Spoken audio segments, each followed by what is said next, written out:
I took the job because I was desperate. Rent was overdue, my fridge was empty, and the world wasn't exactly handing out chances. The mall had been closed for years, shut down after a fire in one of the maintenance tunnels. But now, some investor had plans to reopen it, and they needed a night guard to keep an eye on the renovations. It was supposed to be easy, quiet, uneventful. But I swear to you, that place is alive. And it doesn't want anyone in after dark. The job posting was plain. Night security guard needed. Must be available 10 p.m. to 6 a.m. Minimal activity. $25 per hour. Apply in person. The rate was suspiciously high for doing next to nothing. But like I said, desperation doesn't ask too many questions. The mall was called Clearwater Galleria. Back in its prime, it was the town's pride. Shiny floors, neon signs, music echoing through the halls. I remembered coming here as a kid, holding my mother's hand as she dragged me from store to store. But things had changed. Now the once glossy glass panels were cracked, shop signs dangled by threads, and an oily smell lingered in the air like rot and damp carpet. I met the building manager, a man named Mr. Halbridge. He was tall, rail thin, with a kind of face that looked like it had forgotten how to smile decades ago. "Stick to the main corridors," he said flatly. "No need to enter any of the shops. Cameras will record everything. Just be present. Walk the loop every hour. And whatever you do, don't go near the old children's play zone." I paused. The what? He didn't elaborate. Just handed me a flashlight, a walkie-talkie, and a ring of keys that jingled like a warning. The first night felt more unsettling than anything. The silence was too loud.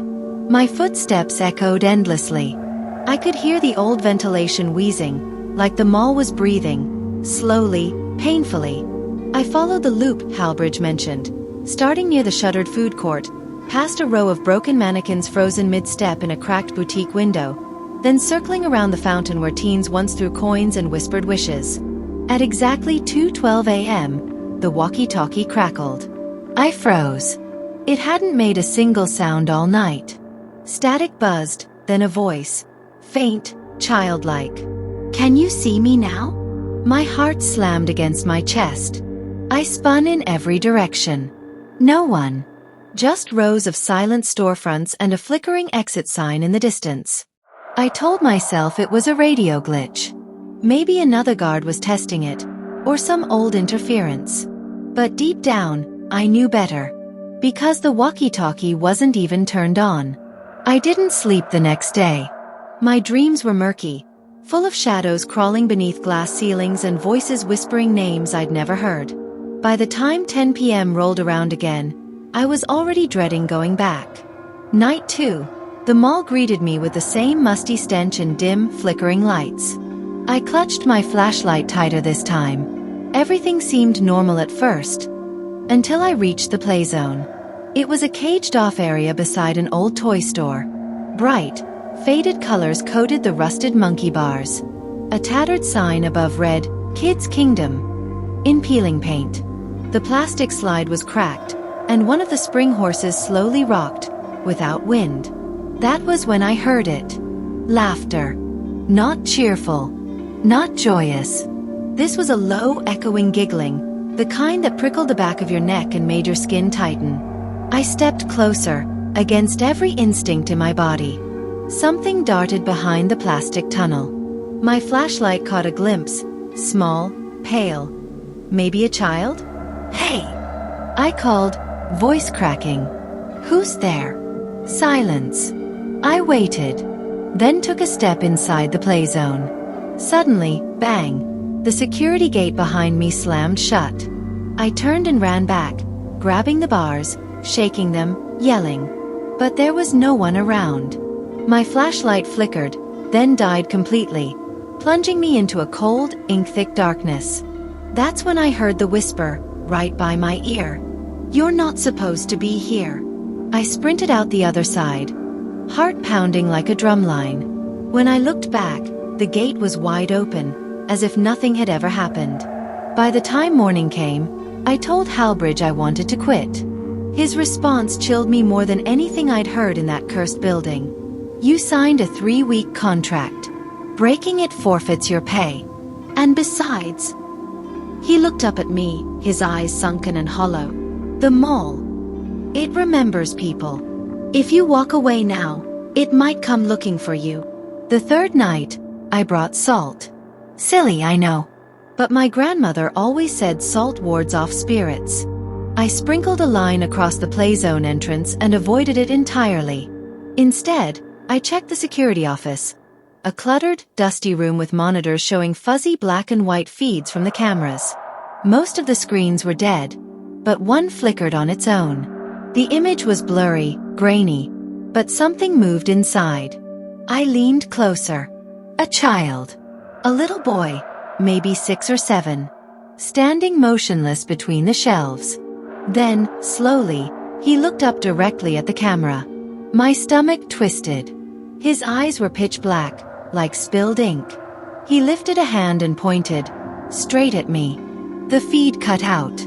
I turned from the monitor to find that my coffee mug had shattered on the ground, even though I hadn't touched it. That night, I left early. I couldn't take it anymore. I ran home, slammed the door, locked it, and turned on every light in the apartment. But when I went to the bathroom to splash cold water on my face, I found something scratched into the mirror. 3 words. "Can you see?" I didn't sleep. I didn't eat. I just stared at that mirror until the sunrise painted it gold. But even in daylight, the scratch marks didn't vanish. I knew then, this wasn't just a haunted mall. It was something older. Something hungry. And it had seen me. I went back the next night. I had no choice. Because now, I wasn't the one watching the mall. The mall was watching me. I don't remember much from the hours leading to my return. I was functioning, yes, breathing, moving, maybe even talking to people. But my mind wasn't mine anymore. It was back in that mall, in the cold silence, in the air thick with mildew and secrets. The scratch on the mirror. "Can you see?" Wouldn't stop replaying in my head like a broken record. When 9:30 p.m. hit, I found myself dressing for the shift, even though every cell in my body begged me to run the other way. But something inside me already knew. It wasn't just about the job anymore. This place had pulled me in. And now, it wasn't letting go. I arrived 10 minutes early. The parking lot was emptier than usual, lit only by flickering streetlights that cast tall, swaying shadows. I sat in my car for a few minutes, staring at the building's massive front entrance. From the outside, Clearwater Galleria looked like a concrete corpse. The glass revolving doors were cracked and dirty, smeared with something that looked suspiciously like soot and handprints. When I finally stepped inside, the first thing I noticed was the silence. Not the kind that calms you. The kind that presses against your ears and makes your thoughts too loud. Even the buzzing from the overhead lights was gone, as if the electricity itself was holding its breath. I did what I always did, started the loop. But something was different tonight. I passed the fountain, empty as usual, but tonight, I could have sworn I heard coins dropping into water. The unmistakable plink, plink, plink echoed faintly. I turned my flashlight toward it. Still bone dry. Just cracked tiles and rust.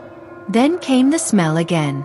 A thick, acrid scent of something burned and rotting from the inside out. It led me, this time, not toward the play zone, but to the toy store. Happy Hollow Toys. The sign above it still read in faded multicolored lettering. The gate was partially pulled up. Odd, since I never remembered seeing it open before. I paused, remembering the boy from the camera feed.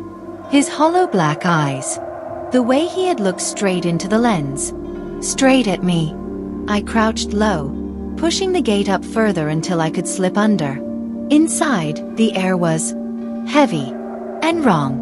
Dust clung to everything, thick like velvet. Rows of shelves stretched before me, full of ancient board games, worn plushies with eyes missing, dolls with cracked porcelain faces. Then I heard it. A whisper, so soft it almost wasn't sound at all. "You saw me." I spun around. Nothing. My flashlight beam quivered as my hands shook. The whisper came again. "You saw me. And now I can see you." I stumbled backward, nearly tripping over an aisle end cap. The flashlight hit a shelf and illuminated something sitting there. A small stuffed rabbit. Only it wasn't sitting there before. It was freshly placed. Its fur looked damp, matted in spots, as if soaked in something. Pinned to its chest with a rusted safety pin was a note. "Play with me." I don't know what compelled me, but I reached for it. As soon as my fingers touched the rabbit, the store lights, dead for years, flickered on. Every single one. All at once. And then I heard it. Running. The unmistakable patter of small, fast feet across linoleum. But not away from me. Toward me. I turned and aimed the flashlight in every direction. The shelves around me seemed to close in, tightening. I backed up toward the entrance. Then I saw him. The boy from camera 8. Standing just at the end of the aisle, pale skin stretched tight over his frame, eyes like two ink spills, a sliver of a smile stretching his lips. He was holding something in his hand. A security badge. My badge. I looked down. Mine was missing from my shirt. My legs refused to move. I felt trapped in invisible cement. He didn't speak, just lifted the badge and let it fall. It hit the ground with a hollow clink. The lights cut out again. All of them. Plunging everything into complete blackness. I ran. I don't remember how. I just know I found myself in the corridor again, heart slamming, shirt soaked in cold sweat. The toy store gate now shut completely behind me. I didn't have my badge. I didn't have my flashlight. And I wasn't alone anymore. I bolted for the security office. My hands fumbled with the keys as I tried to open the door. When I finally got inside and locked it behind me, I dropped to my knees, gasping for air. I checked the monitors. Camera 1. Hallway outside food court. Static. Camera 2. Fountain view. Static. Camera 3. Entrance corridor. Static. Camera 8. Toy store interior. He was still there. Standing in the exact same spot. Still holding my badge. Only now, behind him, more figures had appeared. Small, child-sized silhouettes. Just standing. Watching. Suddenly, the screen changed. Not flickered. Not glitched. Changed. The feed now showed me, inside the security office, hunched over the desk, staring at the screen. From behind me. I turned around with a scream, but nothing was there. The feed vanished. That night, I didn't finish my shift. I stayed locked in that room until sunrise began bleeding through the cracks of the mall's old windows. When I finally stepped out, it was like the entire building exhaled. The shadows retreated, the cold lifted, and I found my flashlight lying on the ground just outside the toy store. Next to it, my badge. But it wasn't just my name on it anymore. Under employee name, someone had scratched in something with a sharp object. Property of Hollow. I went home. Showered 3 times. Scrubbed my skin until it was raw. But I couldn't scrub off the feeling that something was attached to me now. That night, I didn't go to work. I turned off my phone. But at 2:12 a.m., it buzzed. A text from an unknown number. "You're late. They're waiting." I threw the phone across the room. But I didn't sleep. Because now, the whispering wasn't only in the mall. It had followed me. The next day, I confronted Halbridge. "Something's wrong with this place," I said, my voice shaking. "It's not just haunted. It's feeding off people. That kid, those voices, there's something alive in there." Halbridge didn't blink. "I warned you about the play zone," he said. "Did you think it was just a ghost story? These aren't spirits. They're echoes. Remnants of what that fire unearthed." I stepped closer. "You knew this was going to happen." He nodded, slow and grim. "It's the mall," he said. "It remembers. It clings. Anyone who stays too long, they become part of it. Then why are you still here? His eyes dropped. I used to be one of the kids. My hands are trembling as I write this. But I know now, I can't run from this. This mall has threads wrapped around me, tight as barbed wire. Every time I close my eyes, I see him, the boy. And behind him, more are coming. I'm going back tonight. Not because I want to, but because the mall wants me to. And deep down, I want to know why. I arrived just before 10 p.m., but I didn't enter right away. I sat in the car, staring at the mall's lifeless exterior, the kind of stare you give a place you know might never let you leave again. The air felt colder tonight. Too still for summer. Not a single leaf stirred in the trees that bordered the parking lot. I watched the shadows gather against the glass doors, pooling like spilled ink. I could have turned around. But instead, I grabbed my flashlight, took a deep breath, and stepped inside for what felt like the last time. Everything was quiet. Too quiet. The usual hum of the old ventilation system was gone. No dripping pipes. No distant echoes of creaks and settling structures. The mall had stopped pretending. It was waiting. I made my way straight to the security office. The monitors buzzed faintly, but only one screen was active. Camera 13. I didn't remember a camera 13. Its label read, Lower Level, Access Tunnel. A place I'd never been told about. And certainly never patrolled. On the screen, a narrow hallway, dimly lit, walls damp with streaks of what looked like ash and mold. At the far end was a door, rusted, heavy, and above it, the faded remains of a sign. Hollow Creek Emergency Shelter. I blinked. Hollow Creek. That's what Halbridge called himself yesterday. I used to be one of the kids. I didn't understand. But something told me the answers were there. The door to the access tunnel was hidden behind the food court, half buried beneath a fallen vending machine and a fire hose reel. The lock was rusted, but the key on my ring, one I'd never used before, slid in perfectly. The hinges moaned like the dead as I forced it open. The tunnel was narrow and stank of rot and burnt plastic. Old warning signs lined the walls, peeling and unreadable. My footsteps echoed as I descended the crumbling stairs. Deeper and deeper, until I reached the door from the camera feed. I pressed my palm against the rusted handle. It felt warm and pulsing, like something alive. I pulled it open. The Hollow Creek shelter wasn't a shelter at all. It was a hidden sub-basement, a long-abandoned emergency zone buried beneath the mall, probably from the Cold War era. Inside were rows of collapsed cots, dusty oxygen tanks, and melted toys.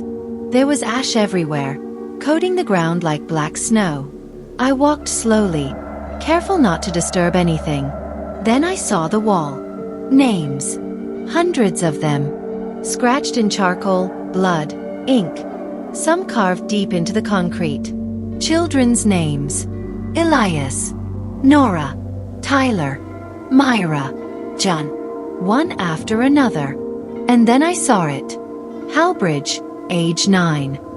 I stepped closer, heart hammering. Underneath, in uneven scrawl. It came through the floor. Suddenly, a distant voice echoed through the tunnel. Play with me. It wasn't just a whisper anymore. It was a chant, a song, multiple voices. I turned, and that's when I saw them. Children, dozens of them, all standing in the corner of the shelter, near a collapsed section of the floor. Pale, dirty, hollow-eyed, silent. The boy from the toy store stood in front, his head tilted slightly. You're not supposed to be here, he said again. But there was no anger this time. There was something else. Fear.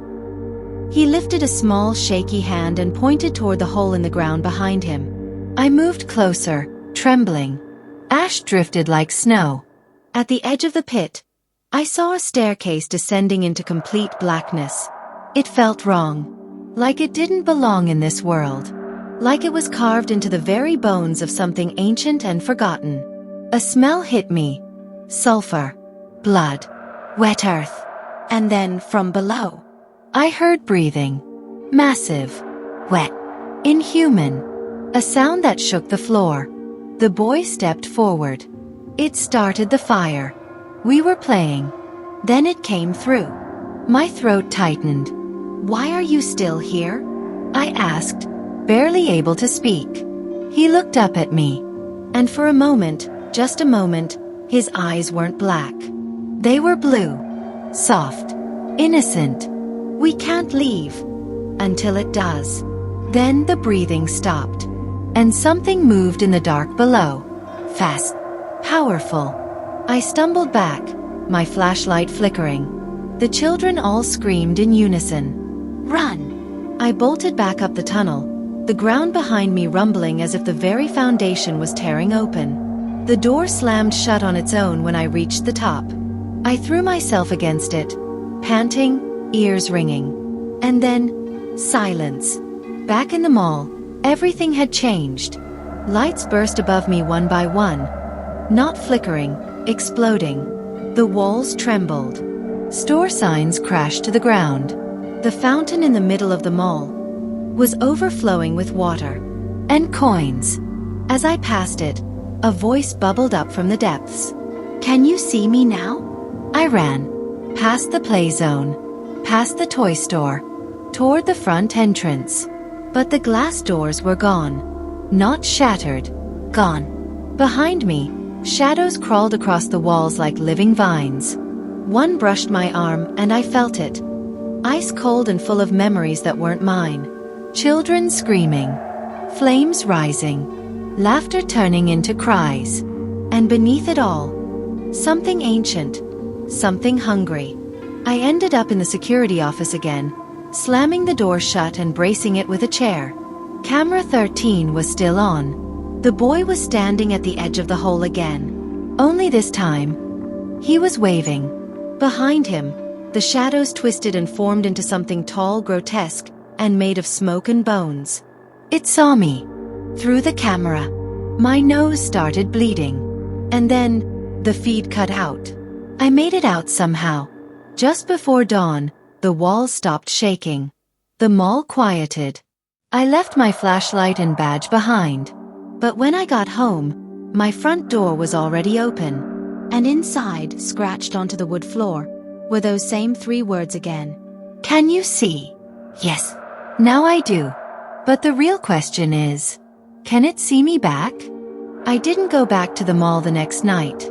Not because I was afraid, though God knows I was, but because I needed answers. Real ones. This thing, whatever it was, wasn't just a ghost or a haunted location. It wasn't human. It wasn't even from here. It came through. That's what the boy said. And whatever had come through had stayed.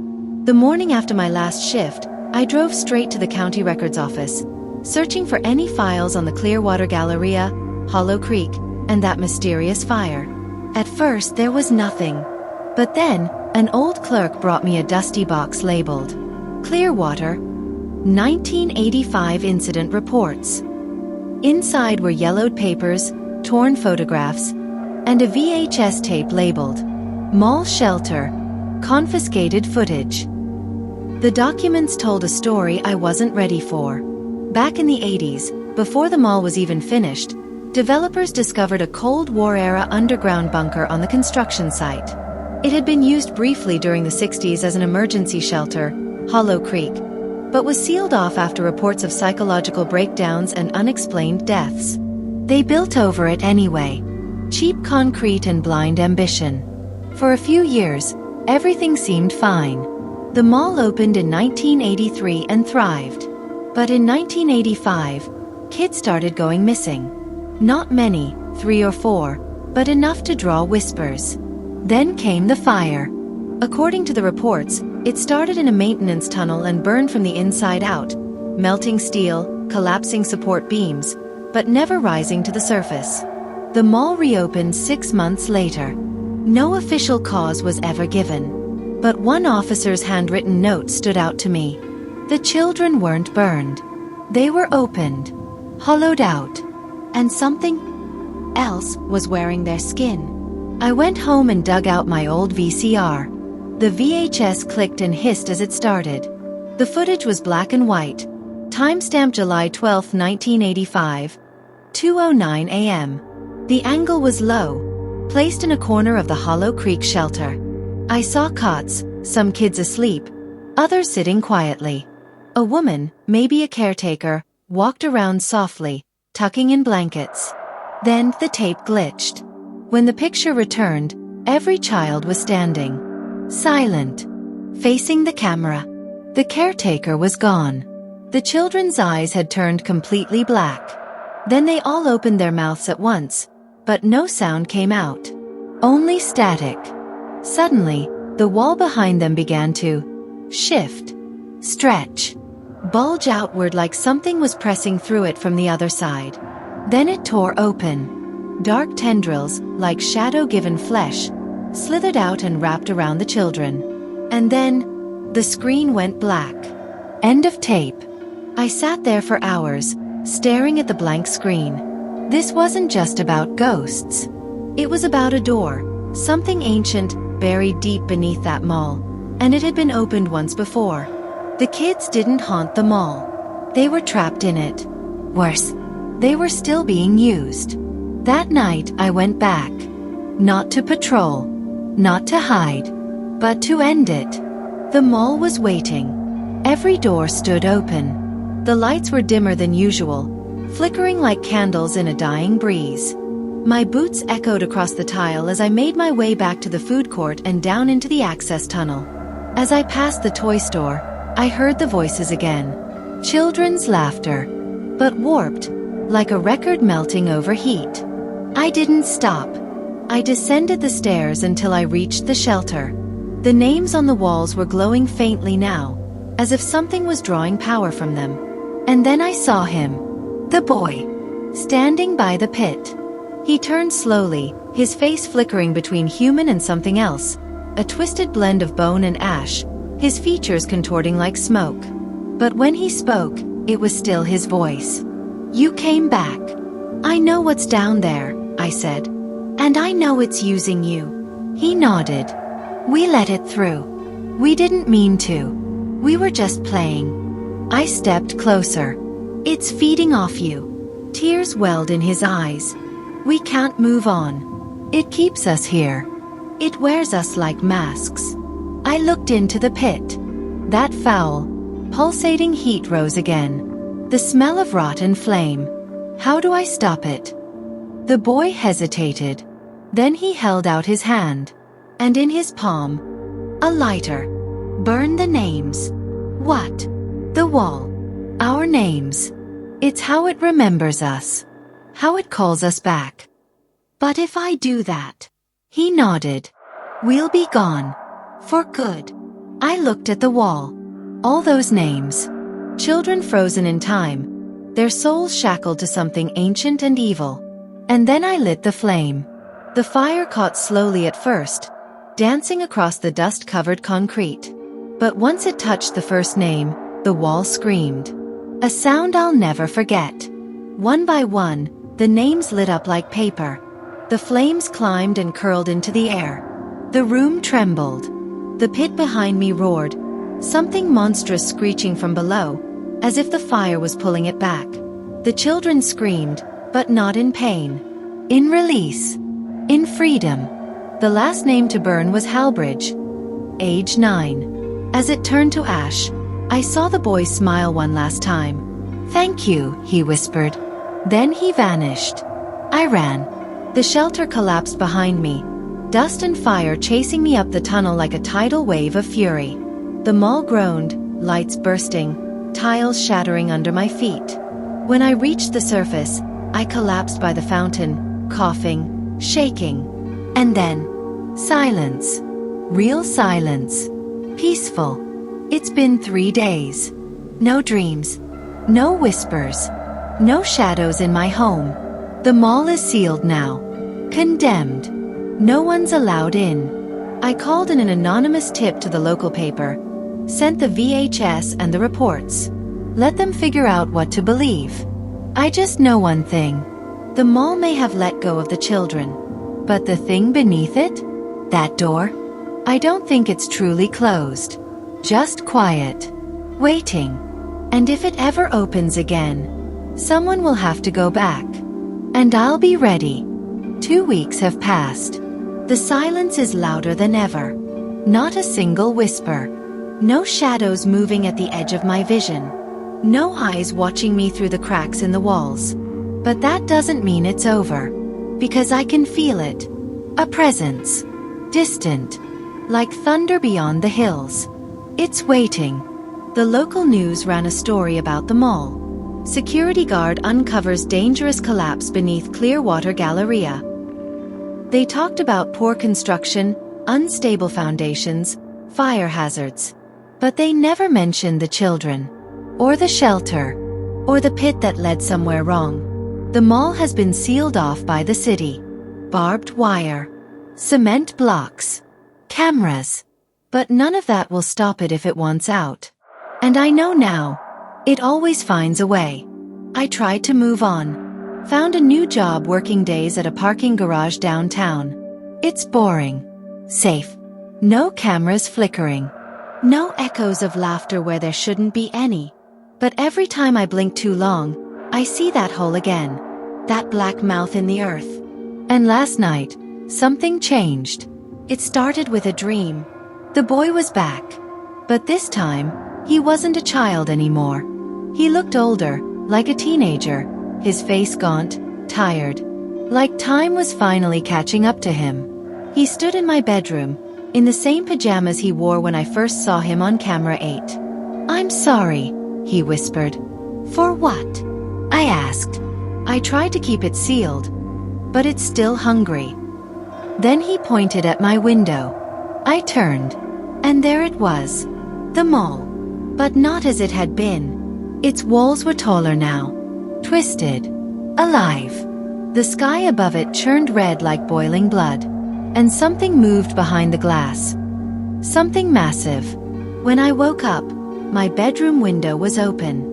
And scratched onto the glass in the same shaky hand. IT remembers. I rushed to the mall. Don't ask me why. Curiosity? Duty? Guilt? I don't know. All I knew was, I had to go back. When I arrived, the security was gone. The barbed wire had been torn down. The cement barricades were shattered like glass. And the front doors, wide open. The air was warm, unnaturally so, like standing in the mouth of a furnace. But deeper than that was something cold, something ancient. A presence that knew me. I stepped inside. Everything had changed. The mall was alive. The tiles pulsed faintly beneath my feet. Storefront windows blinked, like eyes, watching me. And in the distance, I could hear it breathing. Then, a voice. Not a whisper. A scream. "Please help me." I froze. That wasn't one of the children. That was Halbridge. I followed the sound. Down past the ruined food court, past the melted mannequins, down into the shelter tunnel, or what remained of it. The wall I had burned was untouched, the names restored. Only now, there were new ones. Dozens. One of them was mine. James Marlowe. Age 31. My knees buckled. I scraped at the name, desperate to erase it. But the more I scratched, the deeper it carved itself in. Behind me, the ground cracked open. The pit was back. And this time, it wasn't hiding. The walls trembled. Something began crawling out of the black hole, one long finger at a time. Each digit was the length of a human arm, made of ash and burned skin. Eyes opened along the joints. Dozens of them, blinking in every direction. It pulled itself out slowly, revealing a body stitched together from faces. Some of them children's, some adults, some familiar. One of them was mine. It spoke with all of them at once. You burned the names. You freed the memories. But not the hunger. Never the hunger.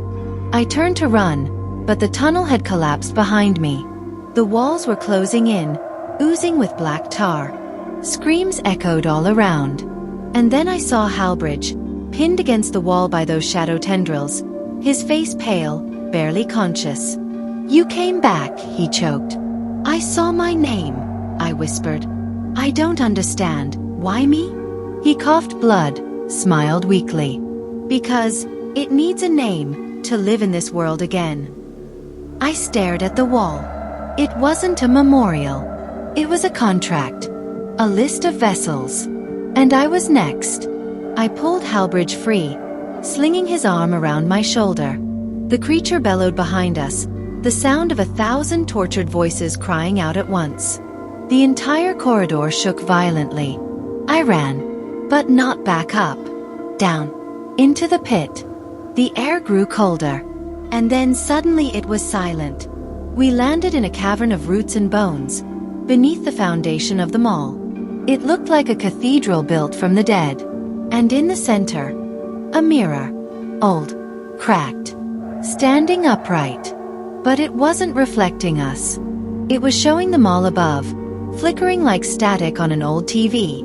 "The origin," Halbridge whispered. "This is where it came through. The mirror. It's a door. How do we close it?" I asked. He looked at me, pain in his eyes. "I'm sorry, James. You have to stay." The creature was almost upon us now. I could feel it, like ice forming in my blood. Halbridge staggered toward the mirror. "I've lived too long already," he said. "And I've seen too many suffer. But you," he gripped my shoulder. "You brought light. You brought fire. You gave us peace." He smiled. A real one. And then he stepped into the mirror. The glass shuddered, cracked. Then exploded. The cavern lit up. The names on the walls above ignited one final time. The creature shrieked, not in rage, but in agony. In fear. Its faces peeled away, dissolving into smoke. And then, everything collapsed. I woke up in a hospital. Burned. Bruised. But alive. The mall was gone. The sinkhole had swallowed the entire foundation. Nothing left but rubble and silence. They said I was lucky to survive. But I don't feel lucky. Because I still hear them. Sometimes in the silence. I hear the children laughing. Final conclusion. People think horror lives in haunted houses, or old graveyards, or abandoned woods. But sometimes, it lives beneath us. Buried under shopping malls, schools, and playgrounds. Places where we forget to look. Places where children go missing. And adults start dreaming of fire. They think I'm done. But I know better. Because every time I pass a mirror, every time I hear a whisper in the wind, every time I see a door that should be locked, I remember, the door never really closed. If you're still listening, that means the whispers found you too. This was just one tale from the darkness beneath. If you want to hear more chilling stories like this, subscribe to Lurking Whispers and never miss what waits in the shadows. We tell the stories that shouldn't be heard, but once you hear them, you're never truly alone again. Because some whispers were never meant to stay quiet.